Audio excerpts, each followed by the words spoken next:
What is going on, you guys? Welcome back to your channel. And as you guys can tell by this crispy ass picture quality, got a brand new camera, the Sony a6000. For those of you wondering, I know absolutely nothing about cameras, but this seems to be the one that people like using.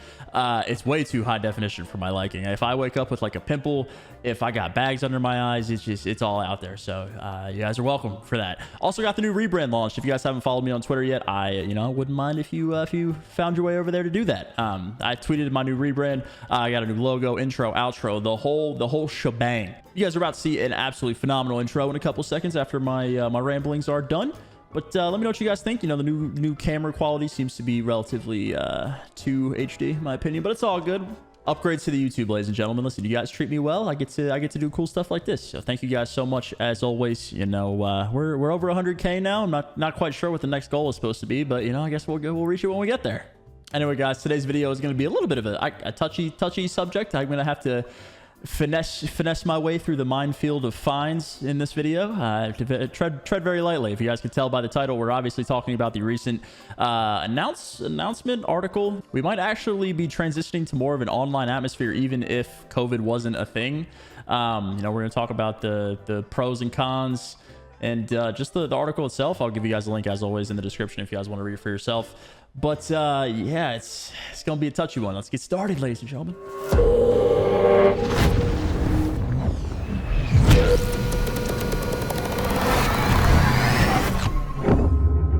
Alrighty, guys, before I jump into the topic for today's video, this is going to be an actual commentary as opposed to a live one. I wanted to actually talk about today's topic because it seems to be a pretty important one for Pro Call of Duty and the future of Pro COD and Activision and that whole debacle that we got here with the online versus LAN events. So I wanted to give my whole focus to the conversation as opposed to playing, but you guys will be watching an absolutely banging Nuketown gameplay here. I did this in one take. I got on because I obviously wanted to record a gameplay, and this was the only game that I needed to play. Unfortunately, there's a death in here that I'm not too excited about. You guys will obviously see it when we get there. But today's video, we're talking about the Activision article. I don't know if it was an interview or an article or what it was, but Slasher tweeted it, and then I read through it for myself. And basically, Activision laid off 50 people in a way to reinvent the company amidst the coronavirus. And they essentially said that they're going to be doing online events for the foreseeable future, even when we can actually transition back to LAN. Obviously, I'll touch on that topic further down the video, but a quick shout out to Peter Bowman. He was actually one of the 50 that got laid off from Activision. You guys are not going to know who Peter Bowman is, but he was essentially the punching bag for the pro players for basically as long as I've been competing. He was the bridge between the developer, us, and Activision. He was the person that we would go to if we had any gripes with Activision, the studio, whoever it was.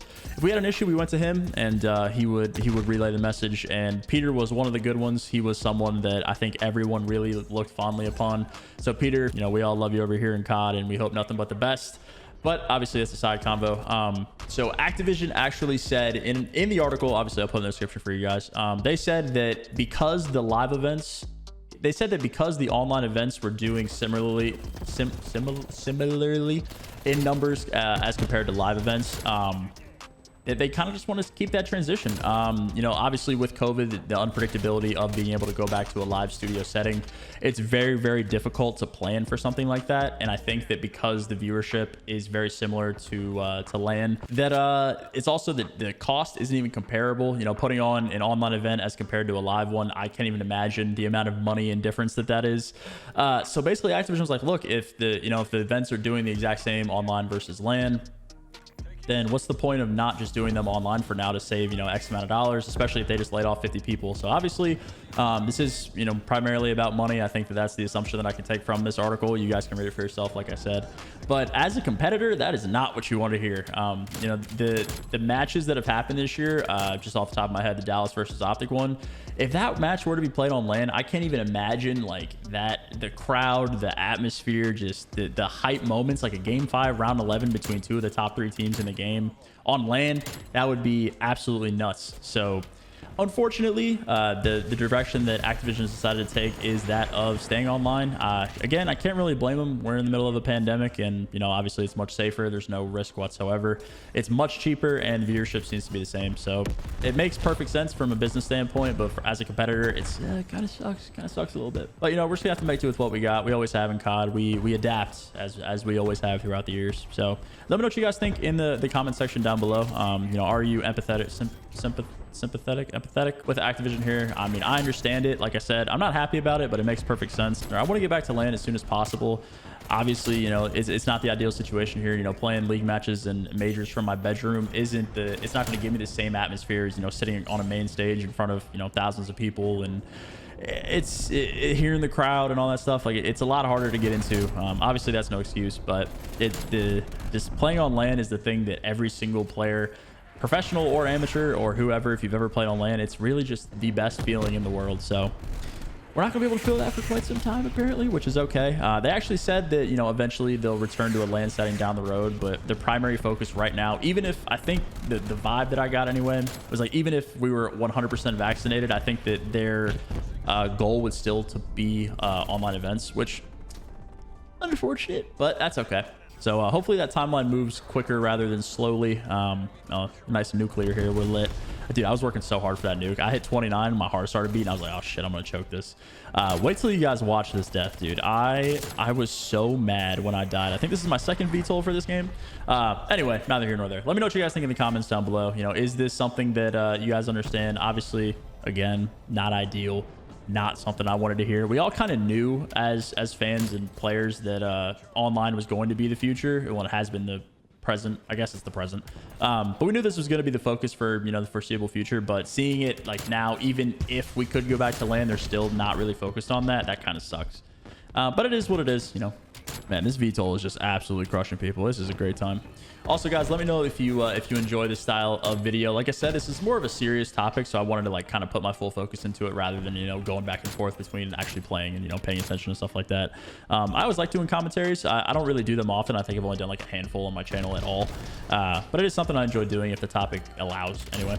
And this camera, dude, oh my god, you guys, the debacle that I got. So I actually ordered this camera and I didn't know that I needed like a bunch of different things for it. So I ordered I ordered the camera, and then I had a friend of mine from 100 Thieves who's their videographer. He tweeted me like, you need a dummy battery, you need like this, and this. And I ordered it was a HDMI to mini HDMI, and it actually ended up being the wrong cable, so I couldn't use the camera when I first got it.